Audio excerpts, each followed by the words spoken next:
Good day, guys, and welcome to episode 105 of the Teacher Emilio podcast. I'm your host, Teacher Emilio. Today, we're going to talk about language learning, exercise, and ta-tan, Nesturin is back. Welcome to the podcast, Nesturin. How have you been? All good, Emilio. Happy to be back after just a few lots of episodes.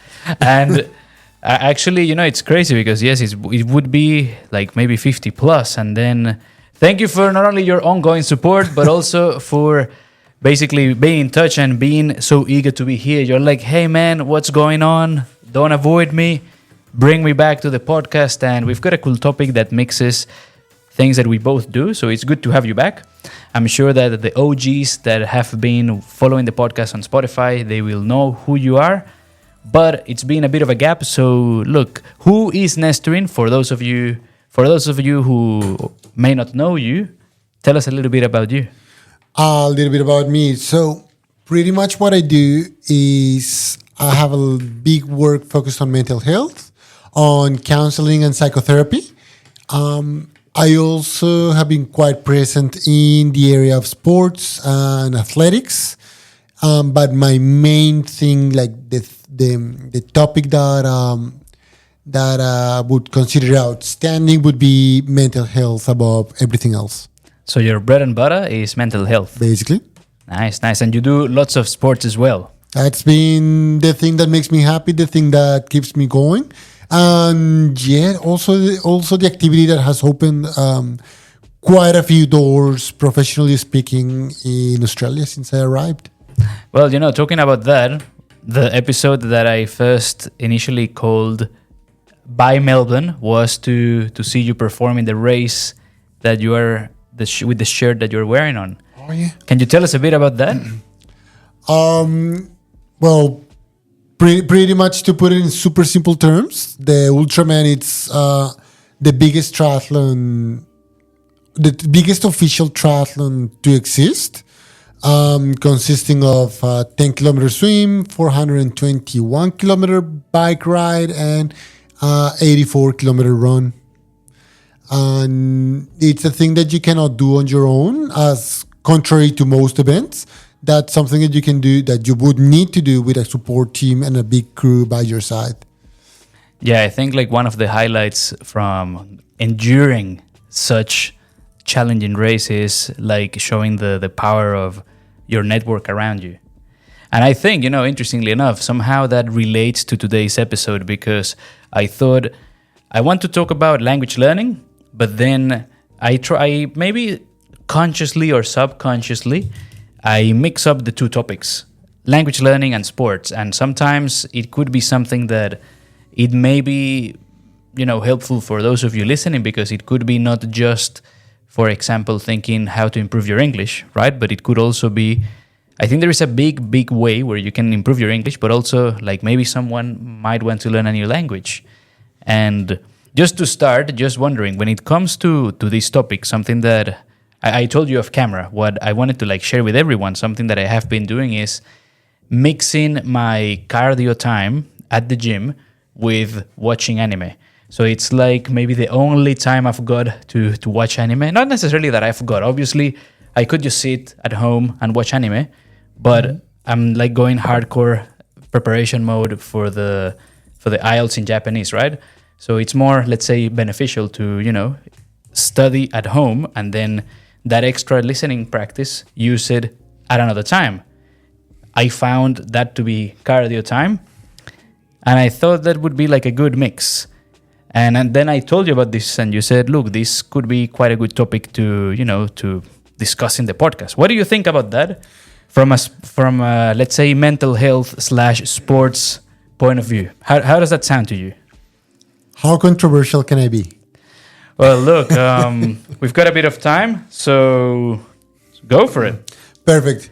So I'm going to talk about what pretty much a small combination of what facts, like science, has told us, plus my own personal experience, and something that will resonate with a lot of people who are learning English or learning anything new. That will find themselves struggling trying to learn something, like whatever it is, being a language, being a topic, at a professional level, academical level. So let's put it this way. Your brain can only do so much. And it's not in a bad way. Like our brains can only do so much. Like if you start reading a book, you can only read so many words or so many pages or so many topics until your brain just pretty much cannot do anymore out of saturation. So pretty much it cannot absorb any more knowledge. What would be the ideal topic here? What would be the ideal action here? It's to enhance the way your brain is learning so that it can absorb more and get more. What most people do more out of instinct rather than anything else is that they just keep on reading. They just keep on pushing themselves, which, and what happens there is that they build up this stress in their bodies. To put it in super simple terms, the more stressed you are, the less you're going to learn. The more in calm and relaxed you are, the more you're going to be able to absorb information. So if we bring that, the stress accumulation plus the capacity of your brain to learn up to a certain extent, what you need is to add physical activity, sports, or even the social aspect of it. What do I mean about that? So when you're learning, when you're going to any activity, being cardio, being going for a run, being getting on your bike, being getting into the pool, what you're doing, it's one, de-stressing your brain, so taking a bit of that pressure off, taking off the edge, and two, you are developing. I'll go into that. I'll go a little bit deeper into that in a minute, but you're developing what's neurogenesis, so pretty much you're enhancing your brain's capacity to learn more and more and more. So in that sense, and this is where I'm going to get controversial, don't study that much, go for a run. You know, you touch on so many good things, and I'll keep going with my story because, I mean, I've got some interesting findings. I'm using myself as a guinea pig. This is like, I'm just sharing what I'm doing. It's cool that you mentioned how, and, you know, as I hear you, a part of me goes, yep, because when I first started, like, doing a bunch of reading, I would do that. Like, I think we go by the default, which is a lot of volume, a lot of study.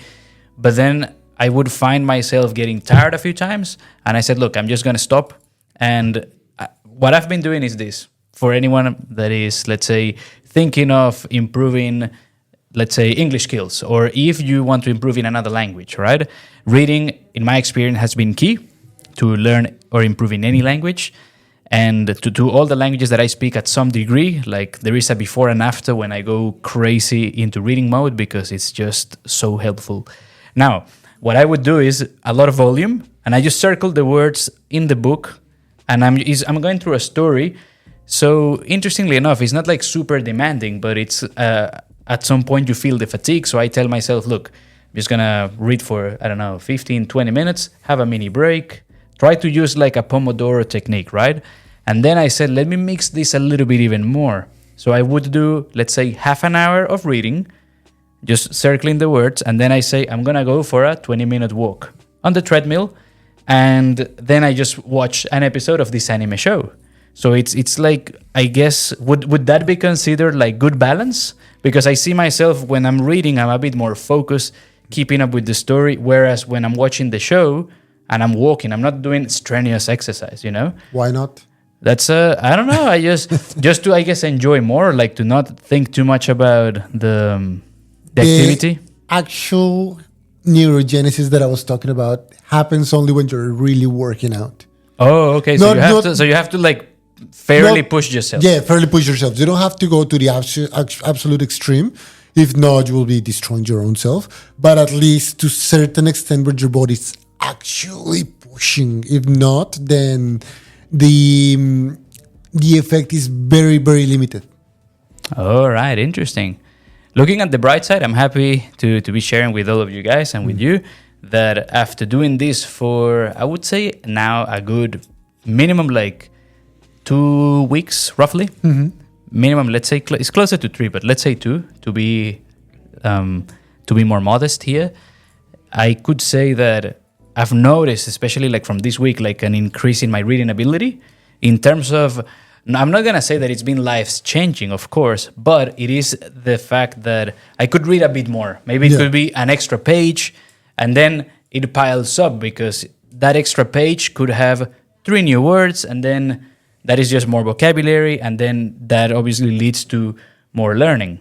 And interestingly enough, and this is like the cherry on top, this is on, let's say, my regular practice. But then when I go into test mode and I practice with the test activities, I find myself not as stressed as before, maybe because I'm not piling up the heavy weights in this case, or the most strenuous part of training.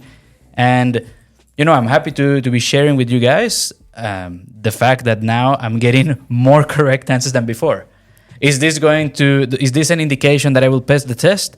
Not necessarily. We don't know. I mean, like I said, it increases the chances. Exactly. So it's at least, if it is a failure, it's going to be like a better fail than before. And best case scenario, it could be leading to passing the exam. And more importantly, increasing comprehension.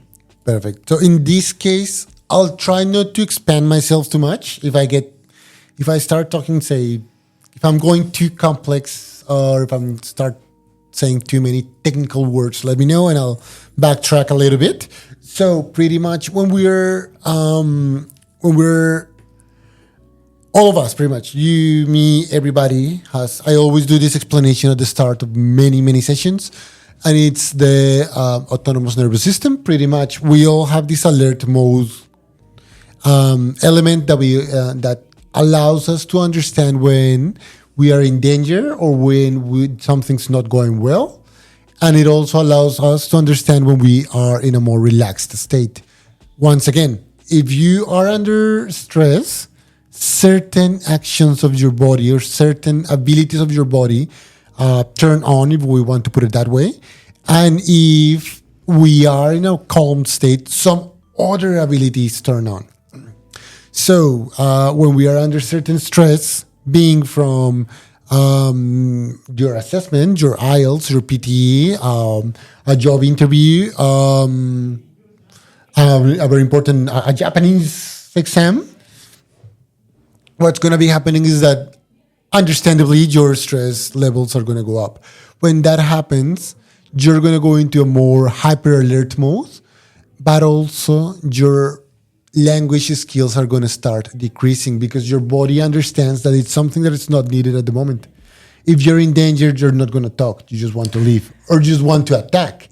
So what's the sport element here? It's going to help you enhance your ability to control and manage stress.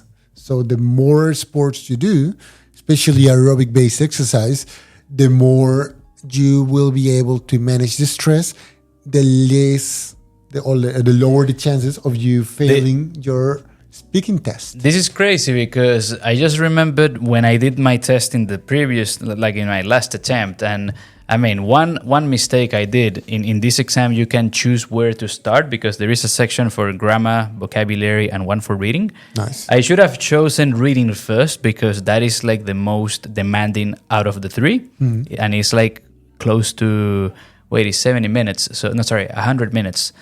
You do the math, right? It's like an hour and a half.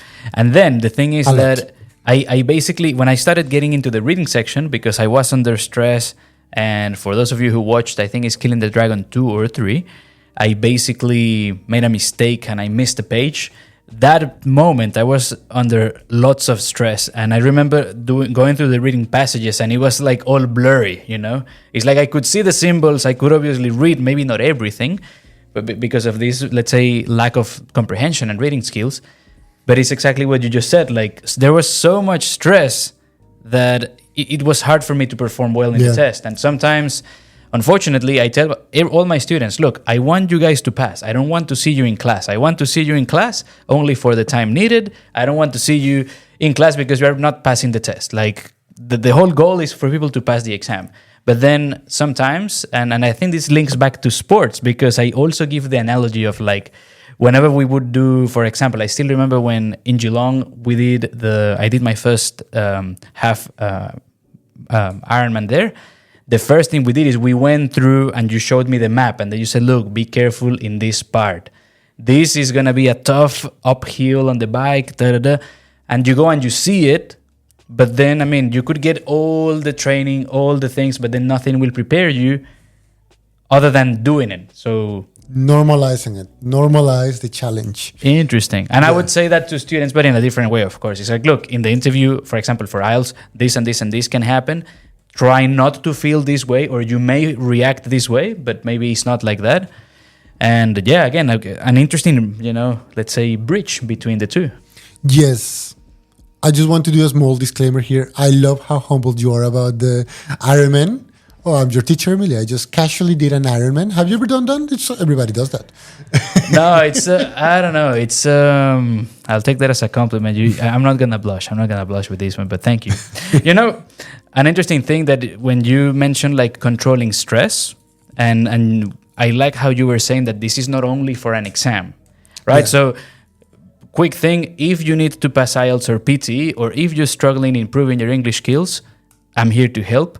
And before we get into the next topic, if you're struggling with dealing with something in life, because life can be stressful, especially for anyone who's abroad, then you have got a mental health expert here who can definitely help. And actually, by the way, thank you for all your support to the Latino community, Nesturin. And also, well, not only Latinos, because everyone that you've been helping.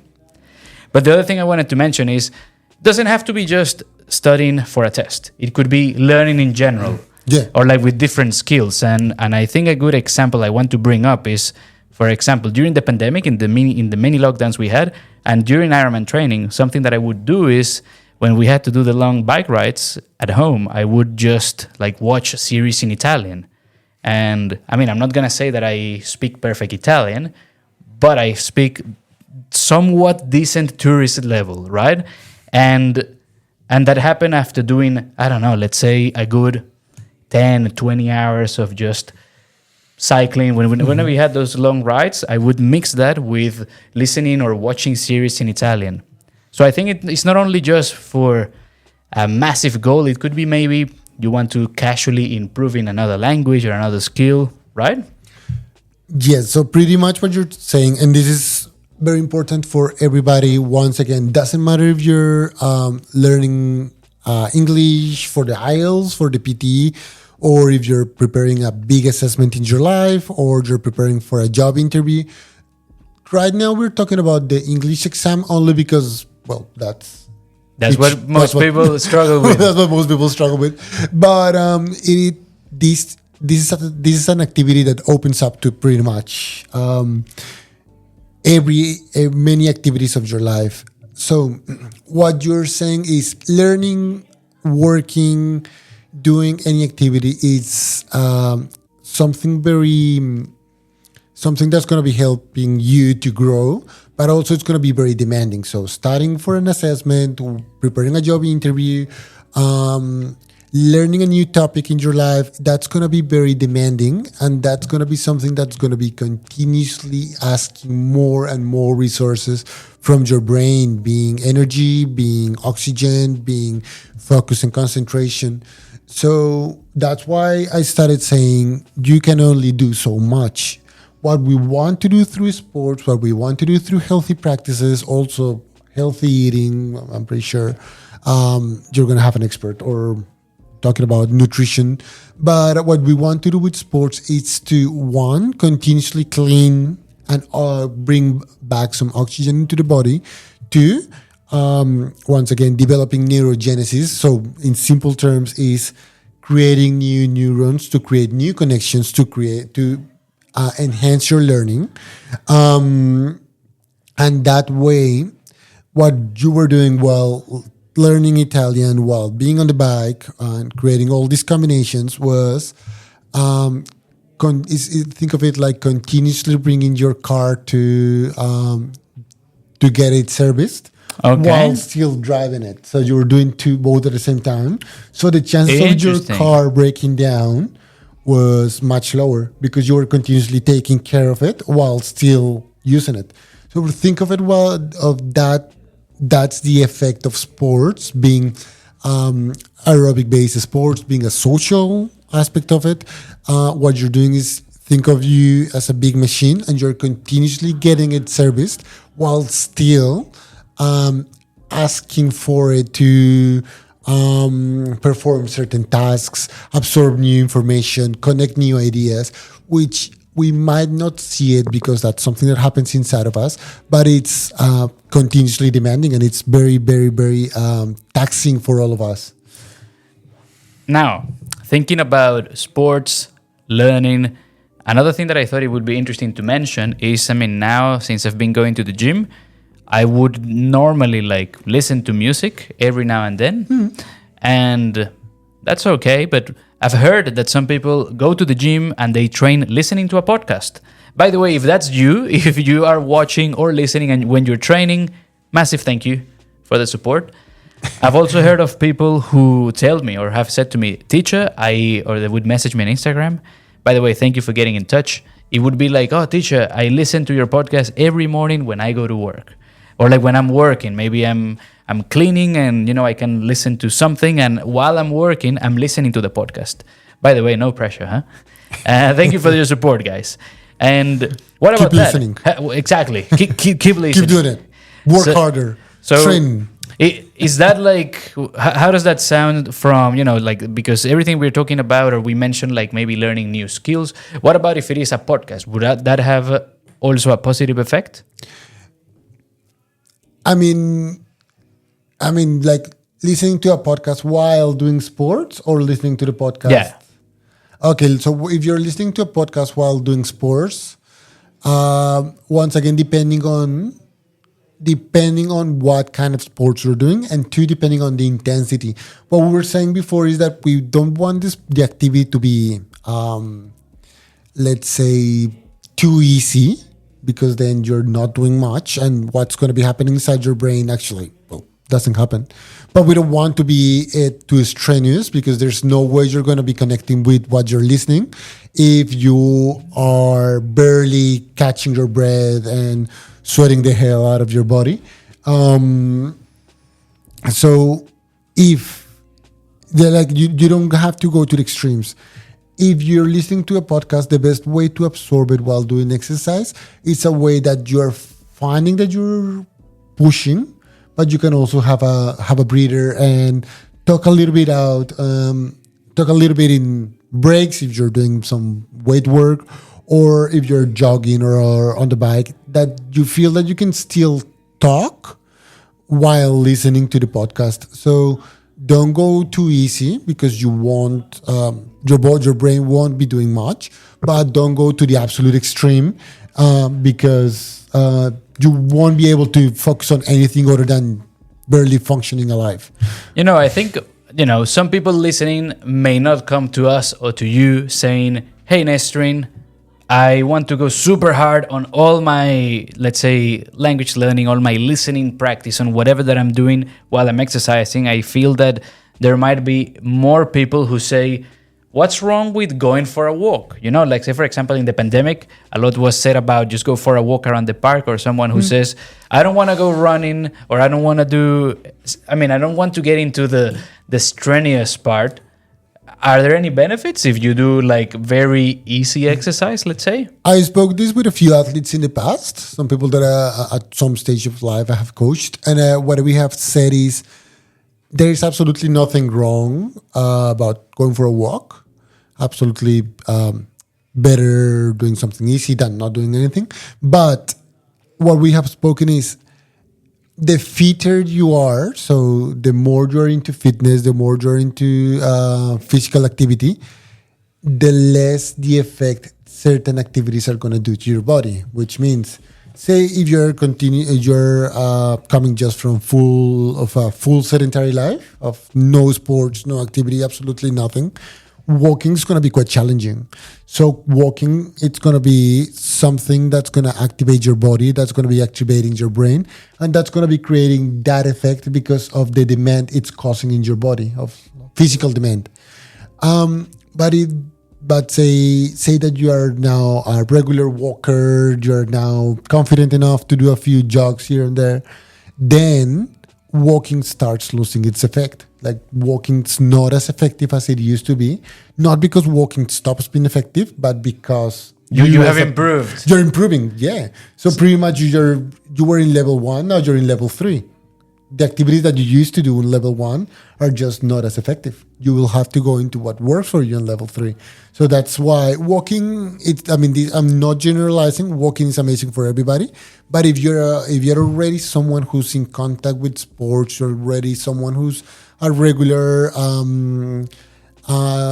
gym goer or a regular runner, or that you have done this in the past, then walking might not be as effective for you than just going for an easy jog. So all this is to say, walking, jogging, cycling, running, weights, everything's gonna work, but the way it's gonna work, it's gonna be very different from someone who's a complete beginner to someone who's a veteran, because they will have to do different types of activities and different types of intensities in order for your brain and your body to react the same way. So even if you may not get as many benefits, I mean, it's still better to walk than not doing anything. Yeah, absolutely. Yeah. So if a part of you are more on the sedentary side of things, or if you say, but I don't want to do that run, you don't have to necessarily.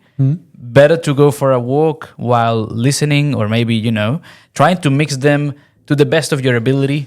As I always tell my students, nobody knows you better than you. And you just need to try to see how this may or may not, fit in your life, and then you get the most from it. So pretty much when I'm talking about sports, that's why I never said a particular activity. I never said you have to run, or you have to bike, or you have to be an Ironman like Emilio. No. You. Or what you have to do, it's something that works for you. If walking, it's a big event in your daily life, then go for a walk. If cycling, it's your big highlight in terms of physical fitness, then go for a nice ride around the park. Do what works for you and stick to that. So that's pretty much it.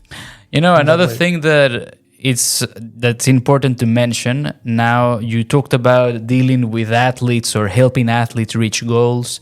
I think an interesting point that I didn't get to tell you before we started recording that just came up is the fact that, say, for example, now that I'm going to the gym, I've noticed that, well, look, I think I'm quite friendly, let's say, or maybe, you know me anyways, and you guys know me too, but my point is, you're friendly. When I'm at the gym, I'm not like trying to talk to everyone, but every now and then conversations happen, or like I see someone doing an exercise and I want to learn more, I talk to them, and then all of the sudden, after going for a few months now, I've noticed that language learning and sports, if you're going to like a gym or a club or maybe being part of a group, it could also help because, people are social. That's our nature. So I remember once I had a mini injury. So I said to myself, I'm not going to go to the gym for a week.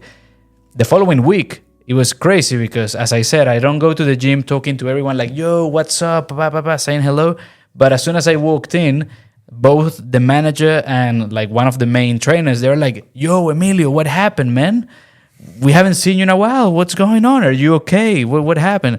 So a part of me is like, wow, that's, very interesting. And obviously I don't talk to them thinking I want to improve my English or I want to get something from the conversation. But I think that maybe for those of you thinking, I don't know too many people, I want to make more friends, or even I want to practice my speaking skills, maybe this could also be a good tip, being part of a group. Yes. I'm going to put it in and I'm pretty sure this has happened to all of us at least once.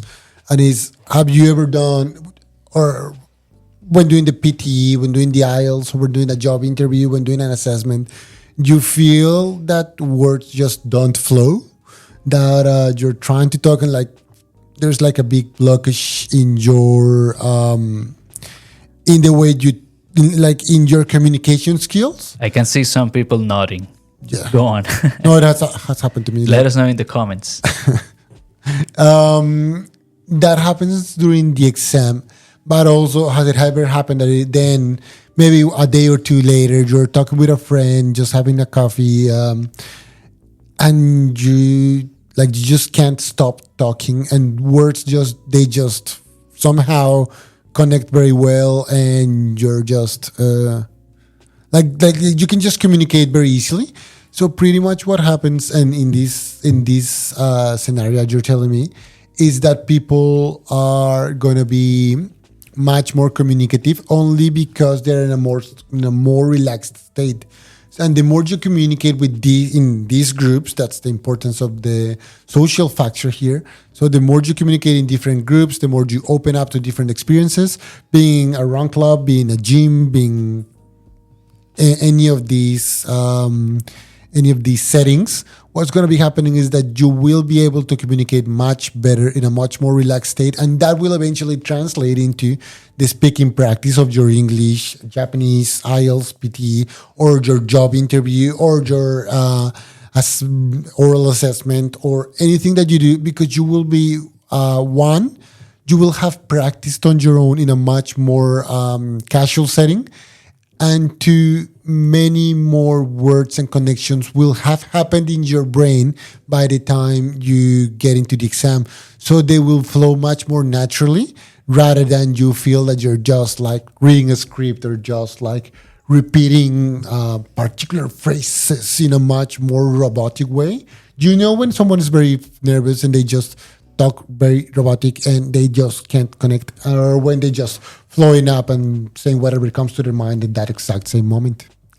Probably I like the natural, what you're saying of, let's say, that practice, interaction, which then becomes practice, that volume would translate into feeling more natural. Yes. This reminds me, I've got two examples that I think are quite interesting, and they may relate a bit to this. It is, before even doing Ironmans and triathlons, I would watch and do I would cycle a lot for commuting mainly, and I wouldn't even know. Yeah, and I wouldn't even know some parts of the bicycle in Spanish or in English. I would say, is the part that is next to this, next to this. I said I want to practice Portuguese, and I would watch a lot of videos, but this would be separate, right? So I'm like having cycling as a hobby, and in my free time, if I'm cooking or something, I would watch videos related to cycling in Portuguese. And then I found myself, let's say, really boosting my comprehension. So I was mixing a hobby, or like maybe in this case, sports/hobby and interest with language learning. And I'm not going to say that I could come and, give a speech about cycling in Portuguese, but as I'm telling you this, a lot of words do come, that I'm remembering them as we're recording now. And it's interesting because it's something that I haven't been listening to it in such a long time, a few years at least. And also, like, I had a student who had a similar, or like the opposite problem that you said, like not speaking like this, but rather he was way too casual. And he told me, look, what happens is that I get a lot of speaking practice with, let's say, people at work in a way more relaxed environment. So he would be like, for example, when this student texted me, he would be like, hey, my G, how's things? Or what's up? But like super perfect, Was he a rapper? Exactly. No. But it was very, But then when we would do an interview practice, he would struggle. But it was crazy because it's like a completely different person. Yeah. But it's probably because it wasn't natural for this person. Yeah. So what you did was, and this is very important for everybody, if you're learning or if you're doing any activity, and this is what I'm gonna say might sound very like romantic or like poetic, but I'll say it anyway. Go for it. If you don't love what you're doing, you're not gonna connect with it, right? Like, why am I learning English? If I'm learning English because I need to respond a bunch of questions in a random paper, I will never learn English. If I'm preparing a job interview because I want to do a thing that gives me money, I won't.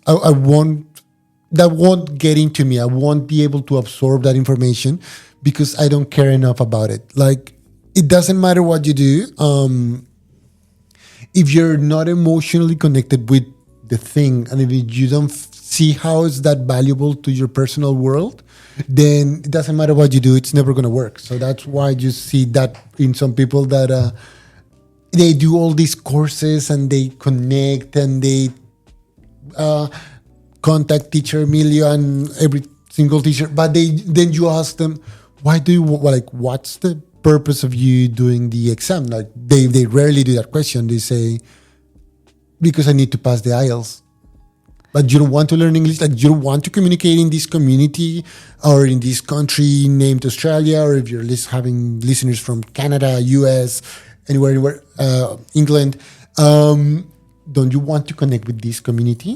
If not, then why are you learning this? It's like you're never going to do it. That's so true. This reminds me when people come up to me saying, I know all the PT tricks. And I said, perfect, because I don't teach tricks. There are no tricks. And then people say, oh, but I know all the templates. And I said, yes, but the idea is that you learn how to write, because if you forget the template, I mean, you're not going to depend your whole life in Grammarly or ChatGPT or, I don't know, always using Google Translate. I mean, maybe some people want that, but at least in my experience, lots of students say, look, in my country, I was a manager or I had this position. I want to do that in Australia, and I don't want to do it, let's say, with that, pushback, let's say, or like that drawback. So it's interesting you mentioned this. I've also found, interestingly enough, I'm sure this would probably happen with every community. I have to talk, being Latino, about our Latino community. I've had lots of students who told me, like, I don't like learning, or like I don't like studying. I could sit down. I would say studying, but it's very rare to find someone who doesn't like learning. True. Let's say, thank you. Let's say I don't like studying, because I would say, look, you have to grab a book, you have to push yourself. Yeah, maybe. But then they say, look, I don't like doing that. But a part of them is also like, for me, it was such a sacrifice to be in Australia. I'm going to do it. And I see these students like after weeks, after months, and then it's a completely different person. And then they still tell me, like, I didn't love reading, but I read every single day. Or I really focus on my studies to, get my diploma, bachelor's, master's, whatever it may be. So I think that's quite interesting too. Like having that, maybe you're not like in love with the thing, but it's like that drive of, it took me so much to get or to be in Australia that I'm just going to make things work and push through. Yeah, that's basically like what's in it for you. Like that's what makes it worth it. That's what makes learning happen. When we're introducing the topic of sports, I'm introducing it from a very passionate level, and I'm saying, I know all this about sports and I know all this about mental health. Not that much because of someone taught it or somebody gave me that information. Mostly because I am passionate about it and I realize the importance of that brings to my life. And that was the push for me to read. That was the push for me to find a podcast. That was the big push. And when you're talking about when you're trying to do a big objective, try to find what's in it for you, because if not, doing the sports, the social engagement, the strategies, the trick, nothing's gonna ever work. Not because I feel that anyone of your listeners is dumb or incapable of learning. Of course not. But because I feel that because if there's no emotional connection, there's no learning. We as humans, and this is something that I listened from a professor a few years ago, we as humans consider ourselves to be very rational, but deep inside we're very emotional, and many of our actions, or at least most of them, are guided by emotional pushes or emotional feelings, rather than just because I want to learn, because I want to grow. Everybody wants to grow. Everybody wants to be someone, but the emotional push is what actually makes it happen for you. This reminds me of me recommending books to students, and I would say, look, obviously every person has different tastes, so it's almost like recommending movies. It's tricky, but I would use certain books to begin with. Say, for example, one that I recommend a lot is Who Moved My Cheese, because it's a short book, follows a story. But I tell them, look, reading is extremely good. Maybe this is not the book for you, but I would highly recommend you find something that you like, and then just go for it. And I've just remembered, as you were talking to us, a quote from a teacher from high school, which now clicks in a lot, and it is, learning is a personal choice. And sometimes I tell that to students, like, look, you have to pick. I can give you some book recommendations, for example, or I could tell you for hours an end of students that come to class, I would recommend you do this and this and this. But if you don't want to do it, you may not pass the test. Or, if you don't put in the hard work, if you don't decide to do it, then I cannot force you. No one can force you to do anything, right? Correcto. Yes. So pretty much in all this is what we're bringing through sports, or what we're bringing, and this is where I bring more of my personal experience, is I never allowed, from the moment I came to Australia, I promised myself, that was a personal thing, I promised myself that I would never allow anything to stop me from doing sports. Not because I was expecting to take something financially out of it, which in the end actually happened, but mostly because it was something that gave sense to the way I was living here. And also, the more I did it, the more I realized that I was creating a stronger connection with the community by engaging in physical activity rather than just doing what everybody did, which is work. And I love this phrase. I don't know if it's an English, specific English, or it's just an Australian expression. To this date, I have no idea. But I love when people say, I feel that I'm just going through the motions, because it means that they just do what somebody told them was right, but they never allowed themselves to question it. And I feel that while doing sports and connecting in that way allowed my brain to always stay active and always question, what am I doing and why am I doing the things that I'm doing? And that has helped me do many personal big choices and engage in many big risks in the good sense that had brought me a lot of personal growth, financial growth. Actually, through that, this thing, Nesturin Conselling was born for me questioning the way things were happening. And like the big advice that I would tell people is, I'm bringing sports as a way of telling you, if you want to put it in super simple terms, it's going to make you more intelligent and more critical towards life. And if you do that, you will be able to at least question what you're doing, the way you're doing it, and why you're doing it. I'm going to add up to that I think it's extremely positive to see, even despite having the pandemic and everything, like over the past few years, students from all different backgrounds, I think people coming to Australia, let's say, they are engaging more in sports, which is actually quite good because, there are so many options. The thinking that Australia, I think overall people really care about sports here. There are so many choices, and, I'm always thinking triathlon. It could even be like just going to the gym, playing football, soccer. Volleyball, not soccer. I know. In my country, Swimming. And the way I was raised, we don't say soccer. True, it's like what? I don't know. 3/4 of the planet, or everywhere except the US, and they've got footy here. But the thing is that there are so many options, and I'm happy to say that it is good seeing students doing that. Basketball as well is extremely big, which I would say maybe something that wasn't as common when I came to Australia, which is good. Yeah. So there has been this shift. I don't know if it is conscious or subconscious, but it's great that, more people are engaging in exercise, and it would probably be helping them to, all their processes and things here. Yeah, so pretty much when the pandemic started, or before the pandemic, mental health was a topic, but it was not such a big deal. Most people didn't care that much about mental health. It was the thing, like an interesting topic, and it wouldn't go beyond that. And when the big pandemic happened and we were all forced to stay at home, lockdowns and all that, and we started, all of us, noticing in real life how our mental health would deteriorate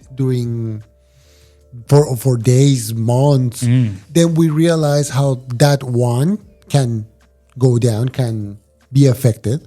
And two, the big effect it can have in our social circles, our physical well-being, our personal well-being, the way we react, and how that can bring really big consequences to our lives.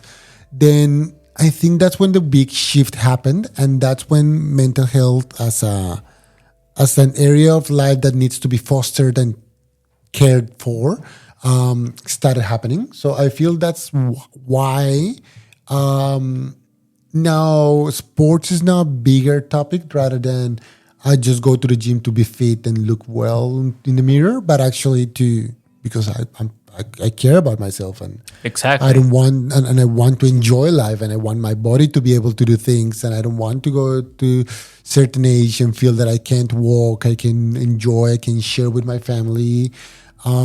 That's the ultimate goal, to have a healthy body, not to look nice, but to do things Things that you love. that you love. Yeah, in the end, that's what we're doing. Like, yeah, you don't want to be the guy who stays at home and cannot connect with your family because you can barely breathe.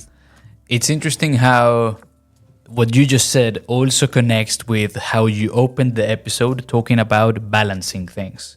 So sometimes it's not just, I'm just going to exercise because I will look a certain way. Obviously, that's nice, But even going a bit beyond that and then bringing that balance in life and then just getting something good out of it.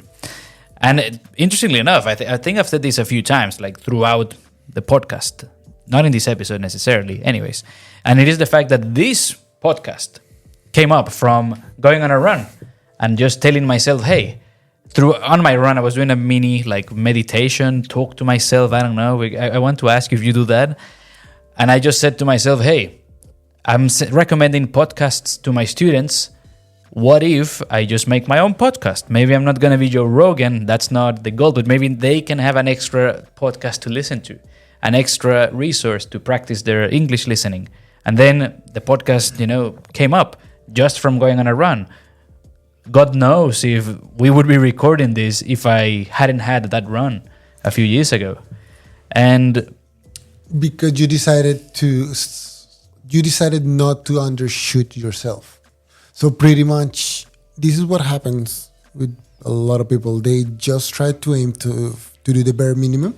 What you did in that run was you decided that you wanted to be something more rather than just going through once again the bare minimum. You decided that you wanted to be a podcast, that you wanted to share knowledge, that you wanted to grow as a person. And if the podcast would bring you money, then by all means, great. Yeah, everybody loves money. But if what you take from it is just transmitting knowledge to someone else, then that's it. And I want to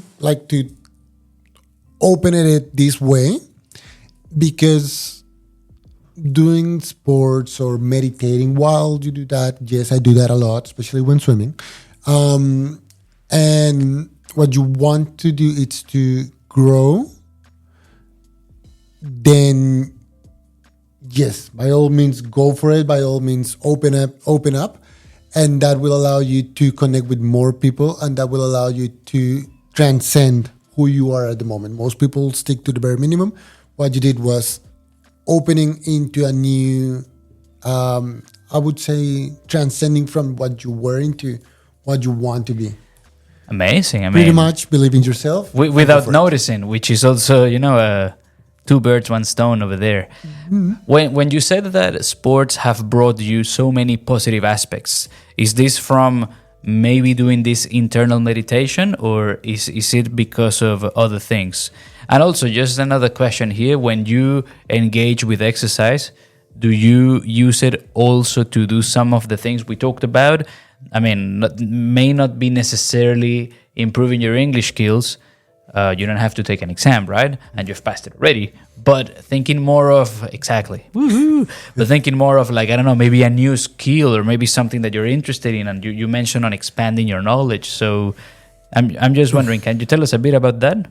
Well, I'm trying to stick to. I'm trying not to expand too much because I would be telling you the big benefits for hours and hours.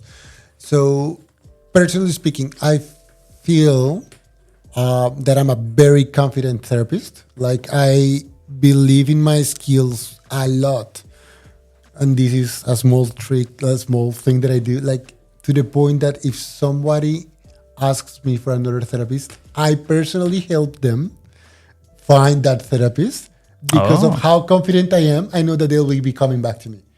Like that's how confident I am, and that why my big secret has been sports. Why? Because when you're engaged in sports, everything that I told you that happens, as you said, I'm my own guinea pig, I'm my own experiment. So I have noticed that the more I take care of myself, the more I engage in sports, the more I connect with myself in a physical and subsequently an emotional level, I become much sharper, if you want to say it that way. nice. So when people tell me their situations, I can very quickly connect what's happening today with what happened when they were kids, with what happened with their ex-partners, with what happened in their job, and start to find that common factor, and they start sending them that back to them and saying, this is you, this is what's happening, this is what you're going, and this is what you need to do. And I can do that very quickly because of what sports has given me in terms of allowing myself to create better connections much faster in a much healthier way. While listening to something tough, you know? Well, listening to something tough Because- in therapy they don't tell me how happy their lives they are. They tell me tough stuff. They exactly. Tell me, so You hear everything about washing the dishes. You don't get to hear how clean the house is. No, nothing pretty. But yeah, like this is would be my secret. If it wasn't for sports, I believe I wouldn't be as sharp as I feel I am when engaging with people from all walks of life. So, and that allows me to connect very quickly, and that allows me to offer them the best possible service while still being capable of I'm not going to say manage their emotions, but helping them maneuver through their emotions. So that's me on a professional mental health therapist perspective. But of course, this can translate to an engineer. This can translate to a nurse. This can translate to, I mean, through sports, you will be able to connect how this makes you a better professional and how this can allow you to become in my case, I say it a sharper therapist, like a sharp in terms of intelligence. But for anybody else, it can translate to what you consider to be a successful professional. True, because I mean, I thought of me being a bit calmer in class, in the sense that if something happens, it's like, okay, this happens, now let's see what else can we do. But you're right, maybe for an engineer, it could be a project, maybe meeting a deadline. It could be like someone who works in customer service and not reacting in a certain way that maybe... You'll be able to respond better to less than ideal customers, to say the least. Exactly. When someone is being, naughty, pushing your buttons, when someone's testing you, you can remain there. Yeah. Or it could be maybe you have a meeting at work, maybe you have a presentation, or you have to write a report. God knows. The thing is that for maybe those tasks that maybe require a bit more of you, because you're right, maybe you're hearing something really tough from someone and maybe you are not in that sharp state, or you may not be as sharp as you are right now. And it may be a bit more taxing, and maybe you have to say, and it's normal, because we're humans. You would be like, just let me think through a bit about this. But then you can skip that step and then just connect the dots, and And the thing is, I'm talking about my perspective as a therapist. The thing is that it's my patient's time, and they deserve for me to bring the best out of me there, and not for me just to sit on like, let me think about it, and then just spend 5 minutes talking nonsense just to come back to the original point because I had no idea what I was talking about. No, they deserve me to be fully connected, or just for me to bring and I know that some therapists do that, just learning that basic breathing exercise that you can easily learn on YouTube. In your case, which would be the teacher that brings you the templates and the tricks and the tell thingies. me about it. Yeah, pretty much that.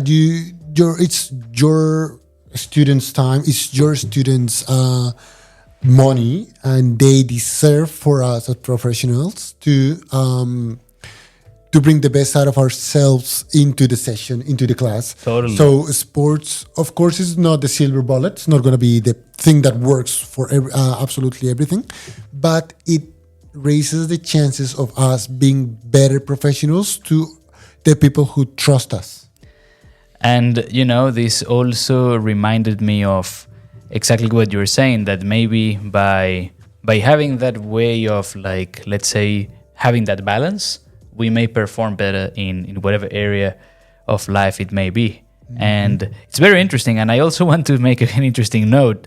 And it's true I like how you just said that some therapists just listen. Without praising myself too much. Barely listen. I consider myself a good listener. I've had students that tell me, teacher, I need to talk to you. And I go, yeah, let's do it. And I tell my students and everyone, I even tell, people on Instagram, everywhere in the podcast, like, if you needed to talk to someone or listen to someone, obviously, I'm next to a mental health professional, but I would say I'm not like qualified to, let's say, give you too much advice. But sometimes people or students, may be in a vulnerable position. They need to talk to someone. I could be that someone. And there are times when I listen to some really heavy stuff, my friend. And then a part of me is like, I'm happy to listen. And sometimes that listening alone may help a bit, That may not solve the whole problem, at least dealing with it. But I tell them, look, if you would, I'm happy to tell you or like to give you my opinion, if you want to, of course. But, if you want to talk to someone who's qualified, there you go. Or like someone who's ready to tackle these things, there you go. But interestingly enough, I want to at least, praise myself a bit, because I've noticed that sometimes students just tell me, teacher, this and this and this and this and this happened and blah, blah, blah, blah, blah. And then they just go, whew, I feel much better. Because maybe that could also be the thing. You don't have someone who's there to listen to you. And having said that though, you wouldn't, if someone comes to you, you're not just going to listen and, just tell me, okay, bye-bye. I'll see you next week. It depends on the person. But pretty much if too many, well, I'm not going to say too many. If many students come to tell you about their lives, either you're projecting yourself as somebody who they can trust, as somebody. Well, I hope so. Well, if they're doing so, it's because that's the case. You're either projecting yourself as somebody calm, you're projecting yourself as somebody supportive, or the way you treat them is as someone who cares about the student rather than the grade or the paycheck they bring with them. And it's interesting you mentioned that last bit, because it could be, this is just me getting into, I don't know, your realm, but maybe some students, I've noticed even like with students older than me, because I started teaching when I was 25, well, almost 25. I noticed that some students would be much older than me, and they would talk to me as if I am older than them, like, oh, teacher, blah, blah, blah, blah, blah, blah. And a part of me is like, wow, it's nice, but it's a bit strange, because it's almost like reminded me of when, like, a younger student would talk to a teacher in school or high school, maybe, I don't know, maybe in university. But age, in this case, age is just a number. What you're transmitting is, exactly, calmness, like having that support, same. And that's what people identify in you, and that's why they want to stick to you, and that's why they want to talk to you as somebody who can, of course, not solve their situation or give them the right answer, because that's not why they're telling you that. It's just because you're somebody who cares, and that's more than enough for a lot of people to process their emotions. Let me just now connect with my younger listeners out there. Like, as one of my students recently told me, like, Emilio, I really like your vibes in the class. You've got a good vibe. So I thought, that's a way of saying it. Exactly. So I thought that's very, getting into more casual things there. And, well, look, Nesturin, it's been an amazing episode. We could continue going for hours. So needless to say, there will be a part 2 in the future, because, look, I'm having a good time. I hope you're also having a good time. Now, the spotlight is on you. What would you tell I mean, we talked about so many different things. What would you tell our listeners? What would I tell listeners? Okay, as a way of closing everything. Exactly. Help me wrap this up. To wrap this up, I would say the world will bring all sorts of demands. It doesn't matter where you're standing, being a professional, being a student who just arrived, whether you're presenting your English exam, or even if you're already a citizen, or even if you were born here already and you don't have to worry about this and you're just listening for the sake of it. The world is going to bring you all sorts of demands. And it's very easy to get caught in that. And as we were saying, just entering this world of stress and end up just going through the motions and allowing stress to be the leading factor in your life. It's very easy to do that. What we're presenting here with sports, but also with many other things that in different podcasts have come, being dancing, being art, being even coffee. Like pretty much what we're bringing here, it's our invitation for you, the listener, to take care of yourself. And it's not like that thing that most people say, like take care of yourself because that's the trendy thing right now. But take care of yourself because nobody else will care about you. And the more you take care of yourself, the more efficient you will become. You don't want to be the one who works till death. You want to be the one who finds the balance between, yes, life sometimes about sacrifices, but also, yes, life is about enjoying. And a lot of people lose this element of life. And what I was trying to present here to you is showing that you will become a better person, a more efficient person, a better professional. You will present your the chance of you having a better IELTS or PTE or having a successful outcome in any challenge of your life is much higher if you take care of yourself and if you engage in healthy practices. So this is my way of wrapping up, is take care of yourself. That's as important as the actual task in hand. The more you do it, the more efficient you will become and the better professional and even a better person you will be. What a way of wrapping up. Nesturin, massive thank you for joining me today.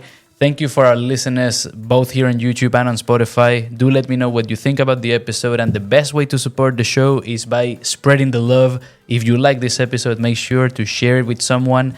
And also big thank you for being on your commute, maybe you doing some exercise, whatever shape or form it might be. And we hope that you enjoyed this episode as much as we did. This was episode 105. Don't miss me too much. I'll see you next week. Nesturin, I'll see you not in 50 episodes. Please. No stress. So I'll maybe see 30. You, exactly. Less than 50. Maybe, I don't know, more than 20. We'll see. Okay. Anyways, this was episode 105, and I'll see you on the next one. Take care, and bye for now.